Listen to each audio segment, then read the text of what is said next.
Nous allons aborder les mécanismes mentaux de la santé mentale et du quotient intellectuel ainsi que leur influence sur notre comportement. C'est de la neuroscience. Saviez-vous que 3 millions de Français souffrent de troubles psychiques sévères? 75% des maladies psychiatriques débutent avant 25 ans, que 30% des patients ne répondent pas au traitement et que 4% seulement du budget de la recherche biomédicale est alloué à la psychiatrie en France. La relation entre les tests d'intelligence et la santé mentale, quels sont les impacts méconnus? Vous êtes-vous déjà demandé si les personnes ayant un quotient intellectuel élevé étaient réellement à l'abri des troubles mentaux? Parmi les facteurs individuels, on peut citer notre hygiène de vie, l'usage de substances ou des facteurs d'ordre psychologique et ou biologique, notamment génétique, ou la maladie physique ou psychique. On le voit, l'équilibre psychique peut être fragilisé par de multiples facteurs. Une étude récente a révélé que près de 20% des individus ayant un QI supérieur à 130 souffrent de problèmes de santé mentale, ce qui contredit l'idée selon laquelle une intelligence accrue offre une protection contre les défis psychologiques.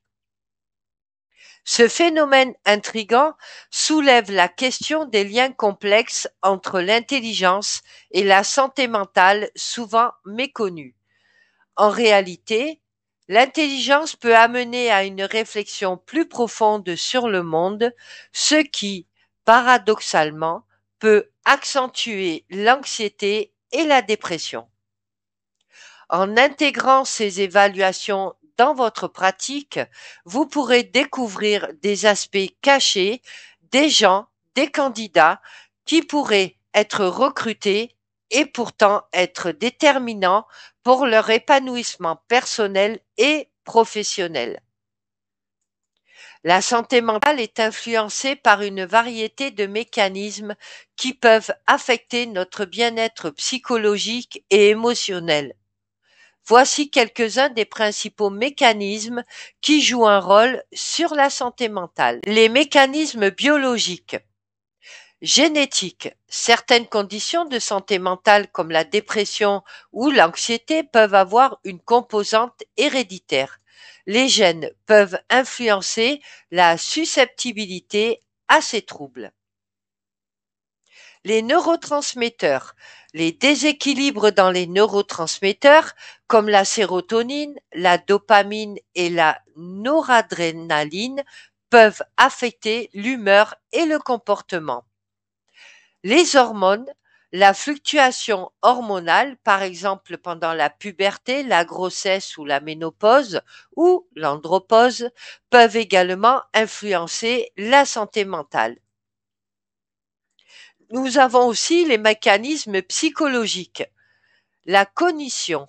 Les schémas de pensée, les croyances et les attitudes peuvent affecter la pensée dont une personne perçoit et réagit aux situations. Par exemple, une pensée négative récurrente peut contribuer à des troubles de l'humeur. La résilience peut être développée par des expériences de vie et des stratégies d'adaptation. Les mécanismes sociaux. Le soutien social. Avoir un réseau de soutien solide, amis, famille, collègues, peut aider à atténuer le stress et à améliorer la santé mentale. L'isolement social, en revanche, peut avoir des effets néfastes. L'environnement, les conditions de vie, y compris le milieu socio-économique, l'accès aux soins de santé et les environnements de travail peuvent influencer la santé mentale. Des environnements stressants ou toxiques peuvent augmenter le risque de troubles mentaux. Nous pouvons voir aussi les mécanismes comportementaux. Les habitudes de vie, L'alimentation, l'exercice physique, le sommeil et la consommation de substances, alcool, drogue peuvent tous affecter la santé mentale. Par exemple, une alimentation équilibrée et une activité physique régulière sont bénéfiques pour le bien-être mental. Les stratégies de coping, ce sont les méthodes que les individus utilisent pour faire face au stress, comme la méditation, la thérapie ou l'évitement et le déni, peuvent influencer la santé mentale. Le terme coping provient de l'anglais et signifie faire face ou affronter. Les mécanismes environnementaux, stress et traumatisme, les événements stressants ou traumatisants comme la perte d'un être cher, un divorce ou des abus peuvent déclencher ou aggraver des problèmes de santé mentale. La culture et les normes sociales, les attentes culturelles et les normes sociales peuvent influencer la façon dont les individus perçoivent et expriment leur santé mentale. En conclusion, la santé mentale est le résultat d'une interaction complexe entre ces différents mécanismes. Il est important de reconnaître que chaque individu est unique et ce qui affecte la santé mentale d'une personne peut ne pas avoir le même impact sur une autre.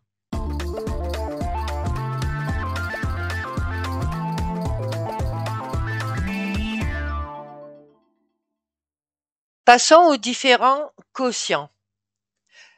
Les quotients humains sont des concepts qui tentent de mesurer différentes dimensions de l'intelligence et des compétences humaines. Voici les principaux quotients, souvent le quotient intellectuel, le QI, mesure des capacités cognitives d'un individu par rapport à la moyenne de la population. Il évalue les compétences telles que la logique, la résolution de problèmes, la compréhension verbale et la mémoire. Souvent utilisé dans les contextes éducatifs et psychologiques pour évaluer les attitudes intellectuelles. Le quotient émotionnel, le QE, c'est une capacité à reconnaître, comprendre et gérer ses propres émotions ainsi que celles des autres. Cela inclut des compétences telles que l'empathie, la gestion des relations et la régulation émotionnelle. De plus, et de plus en plus reconnu comme un facteur clé de succès dans les relations interpersonnelles et le leadership. Le quotient social, le QS, c'est la capacité à interagir efficacement avec les autres, à comprendre les dynamiques sociales et à naviguer dans des situations sociales complexes. Il est important dans les contextes de travail en équipe, de négociation et de communication. Le quotient spirituel, le QS, c'est la mesure de la capacité d'un individu à trouver un sens et un but dans la vie, ainsi qu'à se reconnecter à des valeurs plus élevées, souvent explorées dans des contextes de développement personnel et de bien-être. Le quotient créatif, le QC, c'est la capacité à générer des idées nouvelles et originales, à penser de manière divergente et à résoudre les problèmes de manière innovante. Il est souvent évalué dans des domaines artistiques, scientifiques et entrepreneuriaux. Le quotient adaptatif, le QA, c'est la capacité à s'adapter à de nouvelles situations, à faire face aux changements et à gérer l'incertitude, particulièrement pertinent dans des environnements en constante évolution, comme le monde du travail moderne ou la vie personnelle. En conclusion, ces différents quotients mettent en lumière la diversité des compétences humaines et l'importance de considérer plusieurs dimensions de l'intelligence et des capacités. Chacun de ces quotients peut jouer un rôle crucial dans le succès personnel et professionnelle. En effet, les facteurs tels que le revenu, l'éducation et l'accès aux ressources peuvent non seulement influencer les résultats des tests d'intelligence, mais aussi avoir un impact profond sur le bien-être psychologique.